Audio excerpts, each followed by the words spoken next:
Great, thank you. Thanks, everybody. I'm glad that you're able to be here. And I'm going to pick on the ladies in the front row. If you could just maybe tell me what you do in your day jobs. Sure. I'm retired. Okay. From teaching. From teaching. I currently teach kindergarten. Nice. Very nice. I'm a speech pathologist. Very good. Very good. Well, welcome. And the people in the back already know what they do, so I need to ask. Well, as Jovette said, I've been in this business for quite a while. I work for an organization called Magnet, which is a manufacturing advocacy and growth network. There we go. Just kind of a little bit of background, because I could talk about the organization for quite a long time. But our mission, as you can see, is to support, educate, and champion manufacturing here in Northeast Ohio. Our organization serves the 18 counties of Northeast Ohio, so our territory goes all the way to Pennsylvania, up to the lake, and then as far south as Tuscarawas, and over to Richland and Erie, Huron counties. And again, our customer, our client, is a manufacturer. And we have a number of units in our organization that work with these companies. We have a product development unit. So if a company does not have their own R&D to develop a new product, they may hire our product development unit. They'll come in, do some ideation sessions, and then our engineers will design a prototype for these individuals. We also have another group, which are our growth advisors, and those individuals go into companies and pretty much solve problems. If you're having a problem with getting your product out the door, if you're having problems with too much waste, and when you're making a product, we have engineers and specialists who will go in and do an analysis and help these individuals, these companies, figure out how to do what they do more effectively and more efficiently. And as you saw, my area of the world is workforce and talent, which for a while was not a very, I shouldn't say lucrative, but not a very busy area because nobody was looking for workers. However, in the last 2 years, we've gotten extremely busy because manufacturing is coming back, and what's happening is our companies are looking for workers, and not only now, but in the future, like in 3, 5 years, 10 years. So what do I do, and what does my unit do? Pretty much, as you can see, we function as an intermediary, which means that when there is a problem or an issue, we will bring the different partners to the table. We have official partnerships with all of the colleges and universities, the major ones here in the Cleveland area, with Stark, with YSU, Akron, Cleveland State. And we look at not only what they can do in terms of workforce, but also what resources do they have. You know, for example, the University of Akron has a polymer center. So we help companies get in and use their equipment. Case has a thing called the Think Box, where they have resources to help companies kind of think through what they need to do to remain competitive or look at new ways of doing business. So we work as an intermediary.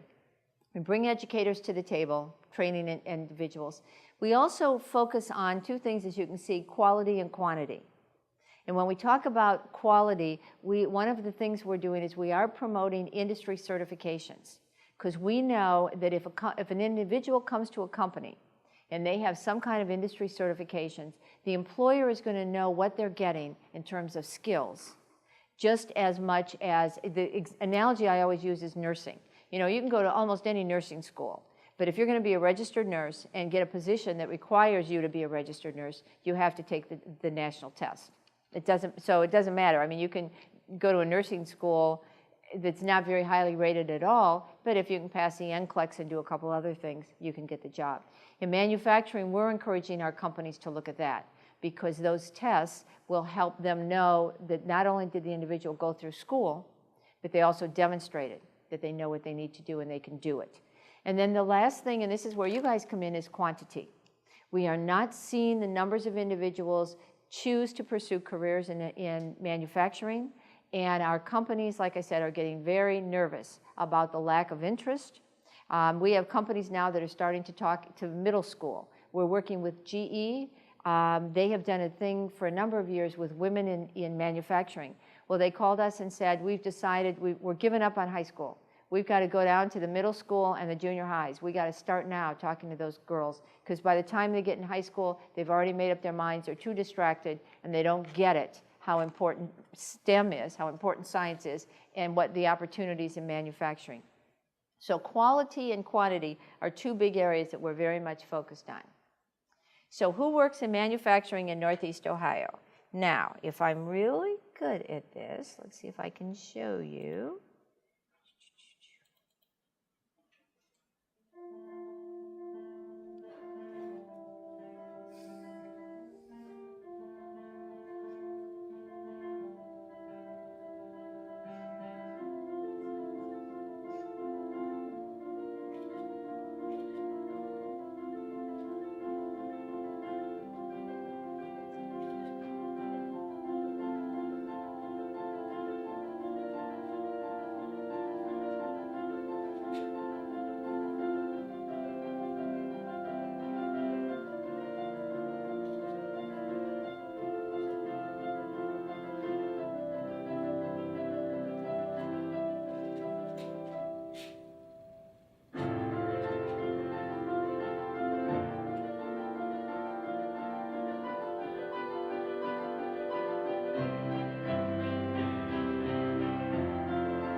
Every morning I wake up and I'm really excited to come to work and do what it is that I love to do. It's a real sense of satisfaction at the end of the day, knowing that the things you're doing are impacting people's lives.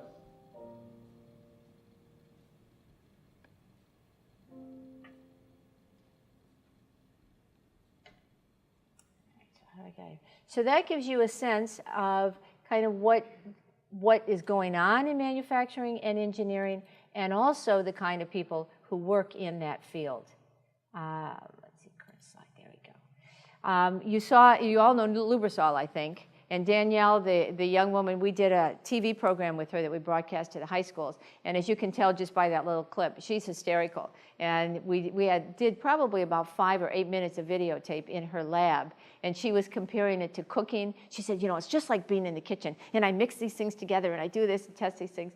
But she is working on lubricants that Lubrizol makes that go into motor oil, into engines, and also sometimes she works on the substance that they make the bottles out of, you know, like Bath and Body Works, all their bottles are made by Lubrizol, and so they put additives in there to make those bottles kind of soft, but also have some substance. And John, the guy that you saw, he works at Graphtec, and he is a mechanical engineer. And he actually just got promoted, so I can't drag him out as much as I used to. But he's another one that he's working, Graphtec, I don't know if you know, but one of the things that they do is they make the coating that goes in the back of cell phones, and it keeps them cool.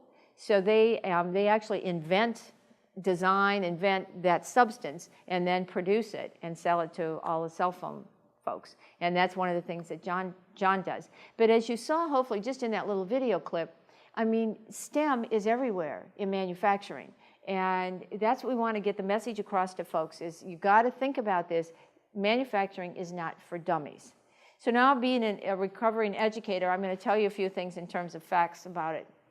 I don't know if you know who Sandra Pianalto is, but she's a very educated, great woman and runs the Federal Reserve in Cleveland, and she's actually retiring.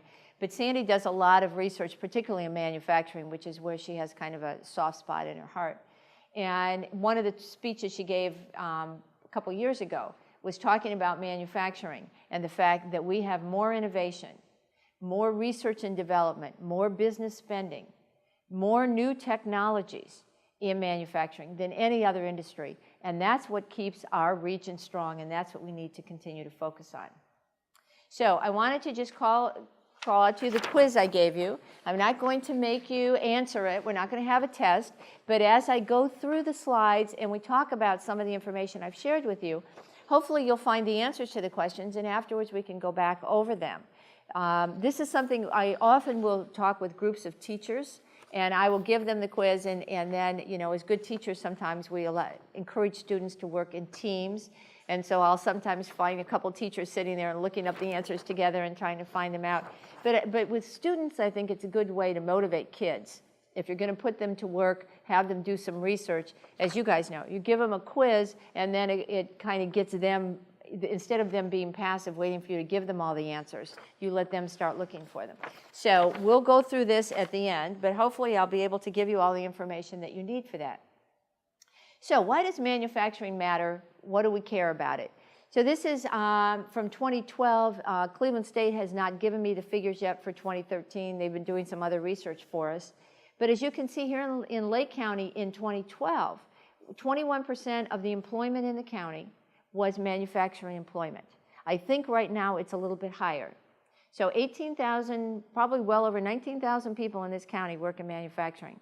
So if we were not doing manufacturing just in Lake County, we'd have some serious problems. You look at Geauga, almost 22%, 6,600 people. Portage, almost 20%, 10,000 people. So manufacturing is very, very important to our regional economy. Here are the numbers: 263,516 people in Northeast Ohio, 14.4% of the total employment in the region. 40% of everything made in Ohio is just about 40%, I think it's 38, 39%, is made here in Northeast Ohio. So even though we represent 1/4 of the state, we actually represent 2/5, I guess, of everything that's made here. So we are very significant in terms of what's going on here. The average wage in manufacturing is $58,168. That's about 43% higher than non-manufacturing jobs. Industries. Obviously, as you know, there are exceptions. Certainly with healthcare, physicians obviously make more than that. I was just commenting a few minutes ago about higher ed. We got a lot of college presidents who make lots more than that. But when you look at the average worker, we've got about $58,000. And here's something that I think as educators we don't think about much, the multiplier. For every dollar that is spent on manufacturing in our region, another $1.48 is generated in the economy. And that's the highest multiplier for the economic impact in a region. And basically what that means is if a manufacturing company is spending, I don't know, $1 million on producing a product, because they're spending that money in this area, another $1.48 is being generated and spent.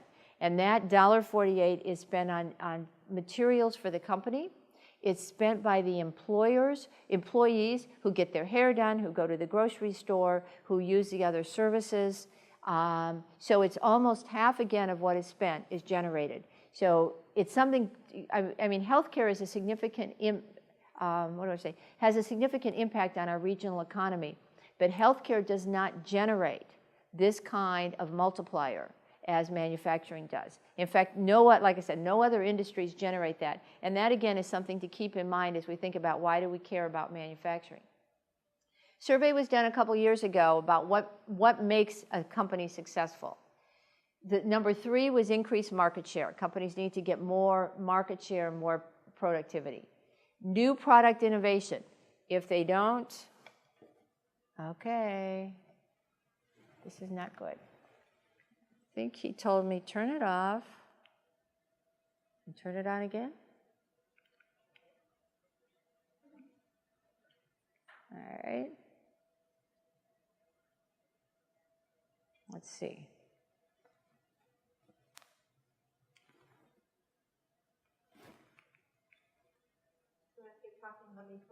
Yep. I'm pretty sure that he said turn this off and turn it back on. Yeah, it said. But no. Give it a try and see. So anyway, all right. So you have to just imagine and envision this. But basically, the main thing that manufacturers have said across the country is their most important thing is a highly flexible, skilled workforce. And what we know is if we're going to try to innovate, I think it's coming back on. That one came on. So this one should maybe. If we're going to innovate in order to stay strong, we got to have the workers. And innovation is what drives our economy and drives our manufacturing. So this is where you guys all come in and your colleagues in terms of looking at how do we get young people more focused on what is needed in this industry and being innovators. And you saw that on that short video that I showed you. You've got to be able to innovate and be creative. One of the things we talk about is what is manufacturing? And although a lot of people say manufacturing is a very negative term, so what we are suggesting is we talk about innovating, designing, and making. So if you can innovate and then design, kind of like what Jovette was saying about the biomimicry, the idea that you can innovate and make new products. Okay, so there it is, talent, highly flexible workforce. So innovate, design, and make. That's what we need to be doing in manufacturing. That's what we need to be doing with our kids. So what are the challenges that we're faced? Manufacturing is changing. Probably if you think about what you thought was manufacturing when you were growing up, you probably never thought about it as being very challenging. You probably thought about it as being pretty dirty, scuzzy, and all around pretty yucky. Today, manufacturing is very clean. It is very automated. And manufacturing is one of the largest employers of IT, which again is something people don't know. That if you go and major in IT, getting a manufacturing job might be one of the kinds of jobs that you're going to get. We have robots. Some of you might have seen the Robobot competition at Lakeland a week or so ago. It's that kind of thing that's happening in manufacturing. Kids are not prepared or skilled for advanced manufacturing jobs. Well, I just was in a meeting yesterday with some employers down in Stark County, and this one guy was saying, you know, they took all the shop classes out. He said, we bring in people to interview for jobs, young kids. He said, they don't even know which end of the screwdriver to use. He said, they don't do anything with their tools. They don't do shop classes. He said, they don't know how to do anything. So how can we expect them to run some big multi-million-dollar machine? We can't get young people to think about manufacturing jobs, and you all know that. And again, here's the thing. Manufacturing is the only industry that consistently requires STEM skills. Science, technology, engineering, and math. Every one of those are used every day in manufacturing. And then, of course, what you guys know, communications, teamwork, problem solving, those other kinds of things. 63% of all jobs today and going forward are going to require some college education, but not necessarily a 4-year degree. As I mentioned, employers are looking for these communication skills, and the fastest growing occupations are going to be STEM, healthcare professions, healthcare support, and community services. So before we encourage kids to look at some of these other careers, we ought to think about, is there growth potential? Are there jobs for them? Half of all STEM jobs are available to workers without a 4-year degree. They're in manufacturing, healthcare, or construction. And nationally, these jobs are paying 53% on average. Those of you in career tech, if you belong to there's a journal that comes out every month from the Association of Career Technical Education. It's called Techniques. The April issue has a lot of articles on STEM. In fact, that's where I got this quote. Just came out, and there's some really good articles in there about STEM, about career tech, and about the impact on the economy of a community. So thinking about jobs, and again, thinking about STEM, looking at employment projections in Ohio, on an annual basis, these are the numbers that we're going to need. 839 electricians, 158 electrical engineers. We do not have 158 electrical engineers graduating from our engineering schools. And we have great engineering schools here in Ohio, as you know. But we don't have 158 graduating each year. Industrial machinery mechanics. These are the people, 529 of them, we're going to need every year. And it's like we cannot find them.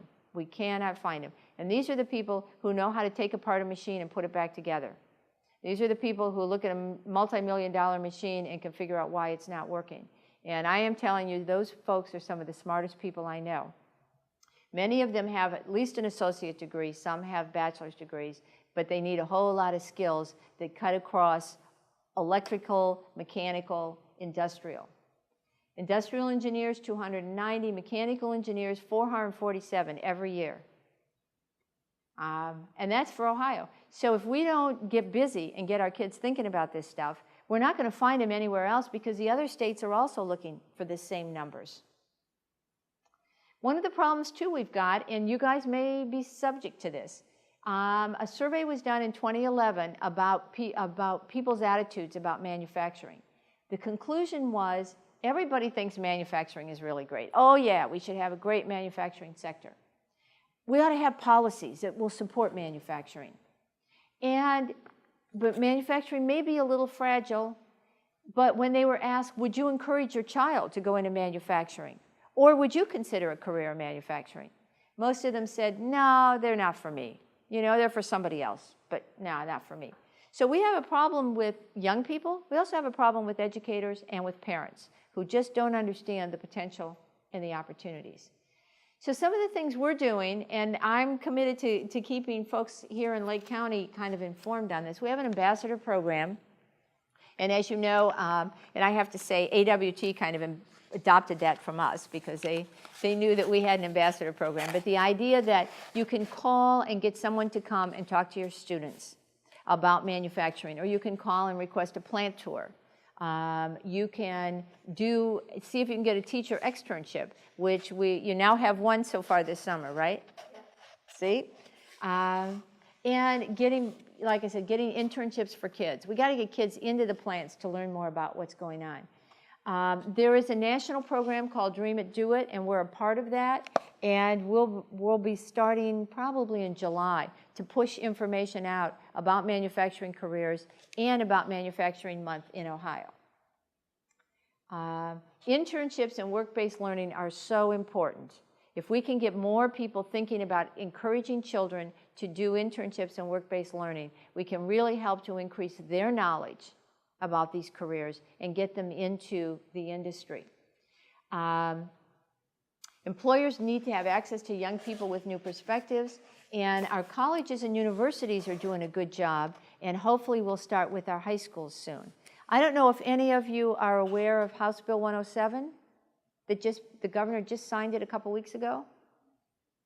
Ringing a bell? Anyway, what it is the General Assembly set aside, I think it's $1 million a year, and basically it's a program to reimburse employers who provide internships for high school students. And they're working on the regulations right now, but an employer will be able to be reimbursed 50% of the wages they pay a student if they provide a meaningful internship, work-based learning experience for a high school kid. So from my perspective, the work we're doing now with these high school students in work-based learning, it's going to be a lot easier next year because we'll be able to entice the employer by saying, if you pay the kid $8 an hour, we can get you reimbursed $4 an hour. So it'll be more of an incentive to get employers to look at taking our kids while in high school. Like I said, the governor just signed it about 2 weeks ago. So it's a pretty new bill, but if you go online, you can read the bill and see the regulations.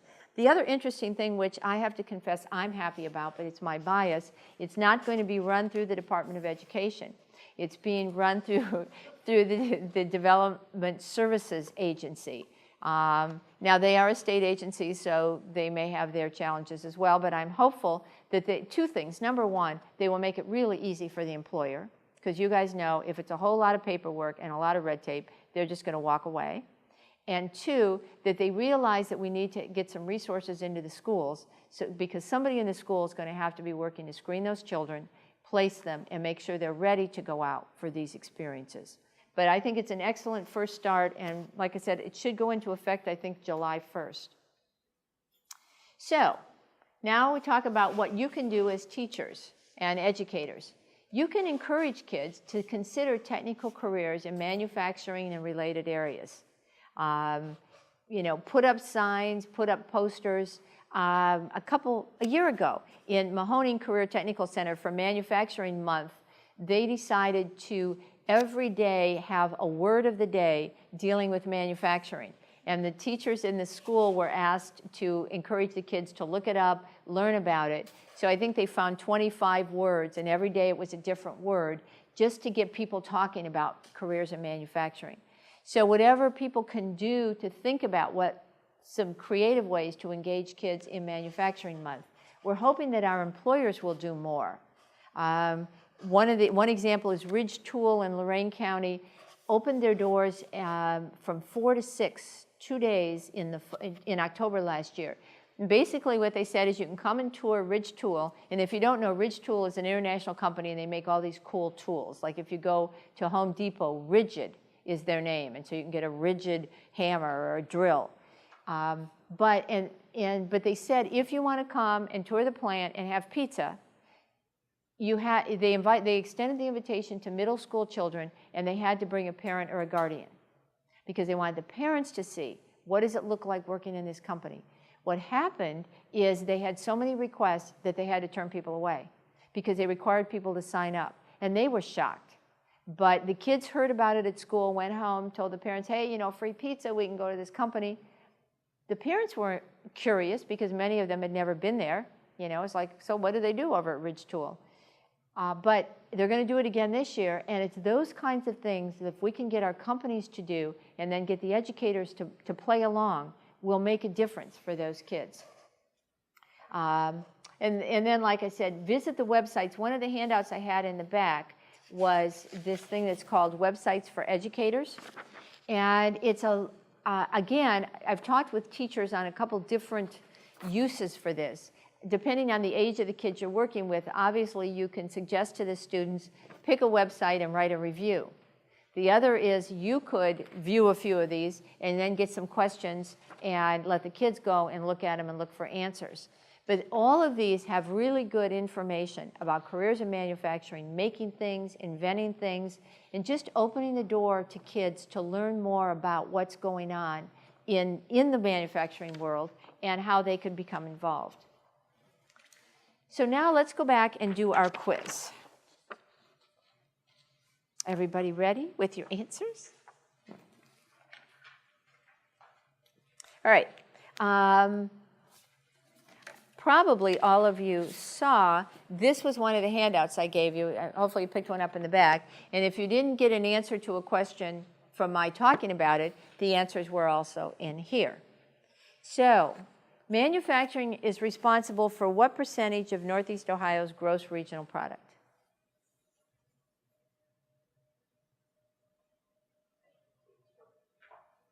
What? And that's right. Yay. What percent of the total U.S. employment in aviation and aerospace is in Ohio?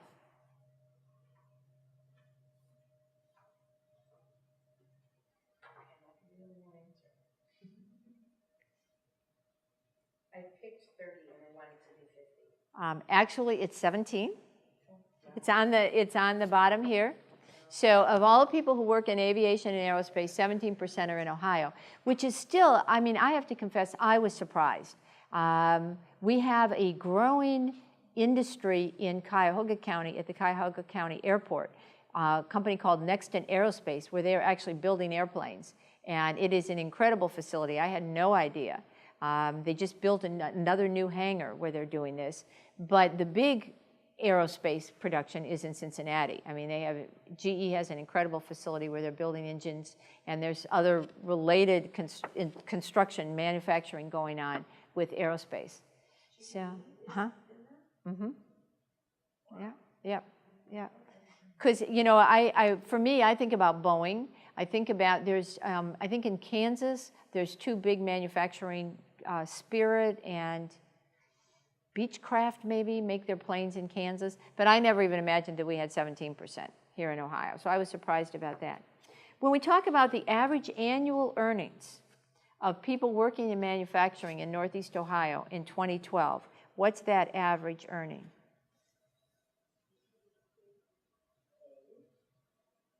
Yes, 58%. Yes, good answer. So thinking about what I've shared with you so far today, which of the following professions are essential in today's manufacturing sector?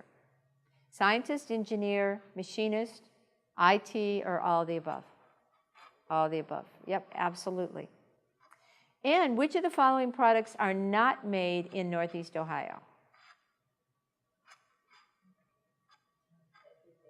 They all are, yeah. I was surprised, I guess because I just am aware. Are you aware of M.T.D.? Yeah. M.T.D. is a company that makes machinery, and one of their big things is they make lawnmowers, riding mowers, and snow blowers. And they have an incredible facility. I mean, it looks like a college campus in Medina County. And when I put down lawnmowers, you know, people, I've gotten questions about, really? I said, yeah, you know, M.T.D. And of course, ice cream. You know, we now, Mitchell's ice cream, of course, is very big in the Cleveland area. And then Pierre's ice cream is made in Cleveland as well. So we've got all kinds of stuff. And Sherwin-Williams is making paint. So we still have a lot of cool stuff being made here. See? Manufacturing employs approximately how many workers in Ohio?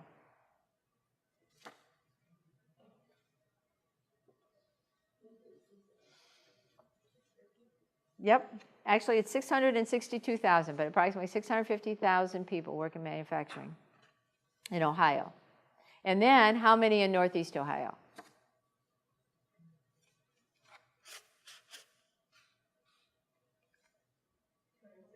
That's right, 263.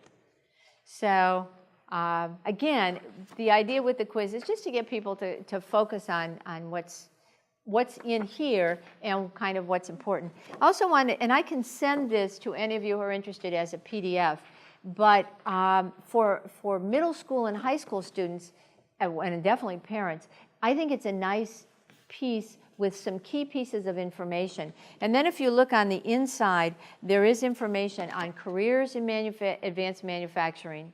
You know, what can you do, where can you go for careers in manufacturing. There are two websites listed at the bottom, and you're probably familiar with Ohio Means Jobs. And then the other one is My Next Move.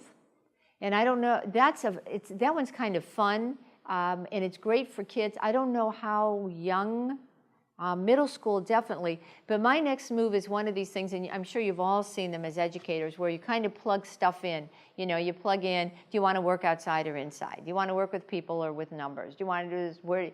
And it will take you through a lot of different kinds of options, and then help you figure out where, if you want to learn how to do that, where can you go? So you can click on different places, click on Ohio, and some of our Ohio schools will come up. How much will you earn? How much do you have to borrow?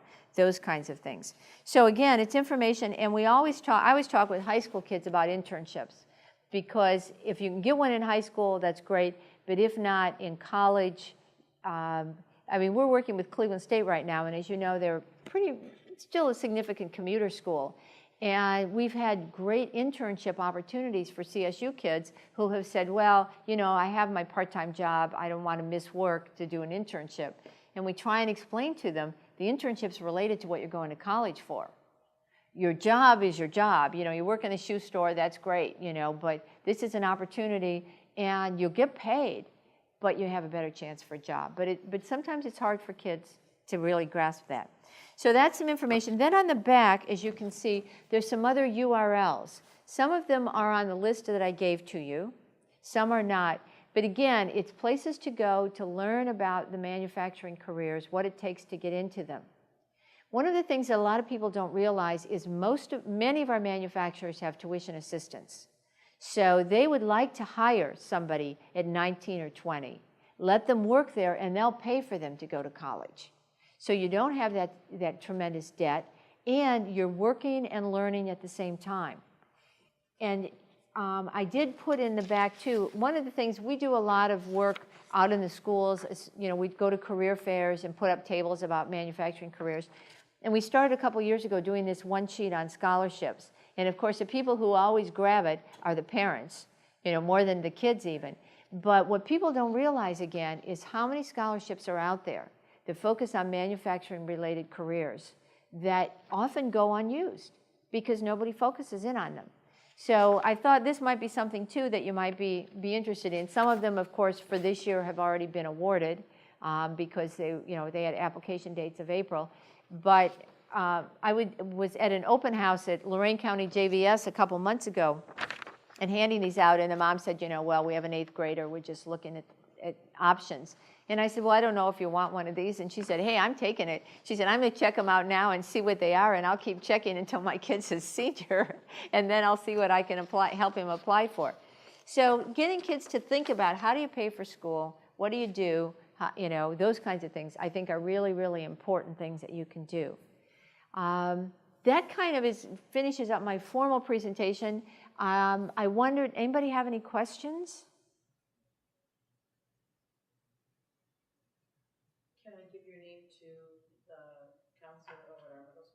Sure, Okay? sure. Because I'm going to pass this along to her. That would be great. They have speakers come in and. Sure. I could do it or help find someone. Absolutely. One of the things, too, that, let me see if I can find this.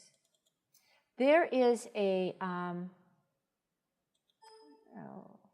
me later.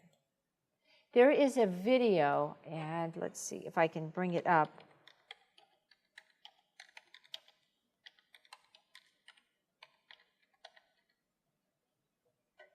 That it's 9 minutes, so I'm certainly not going to play it for you if I can get it open. But I would encourage you, if you have time, to take a look at it or share it with people that are working with kids. It is, I think, a very, very excellent insight into college, post-secondary education, and opportunities. And I'm just going to play the first minute for you so you get some ideas.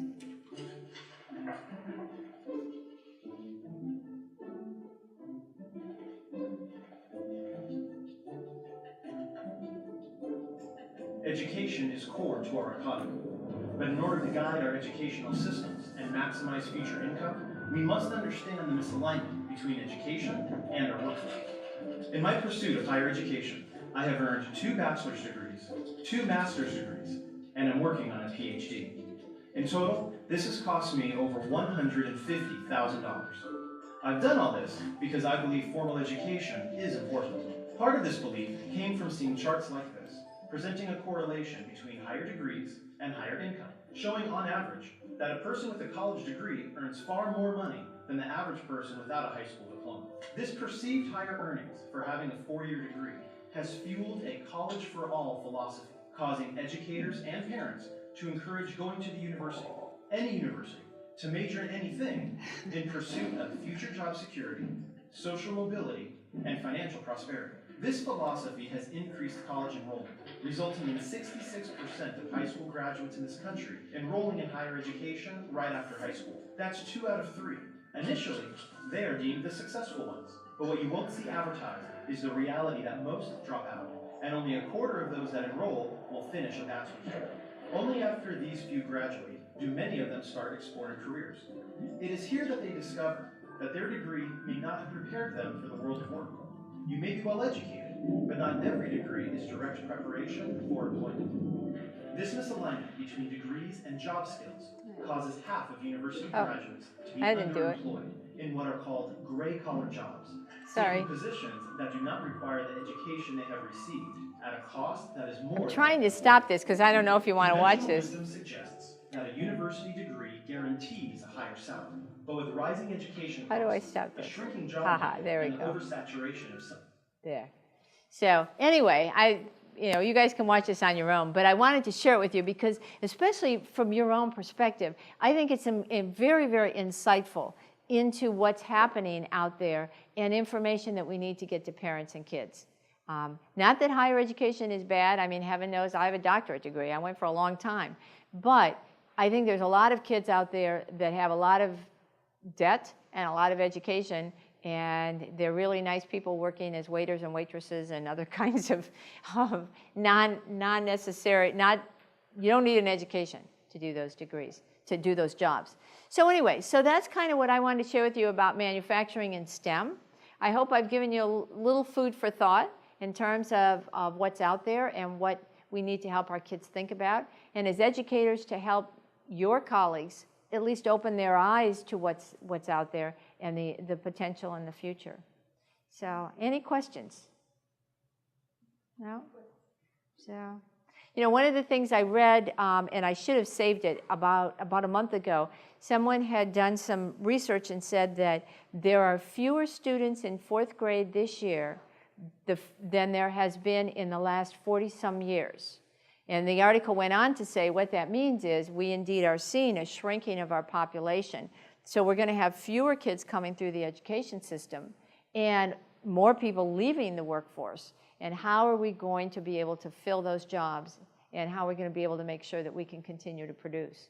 So it's really important that those few kids in the 4th grade, the few who are left, really need to have good career decision-making advice so that they can make good choices as they grow up. So that's it. Oh, thank you.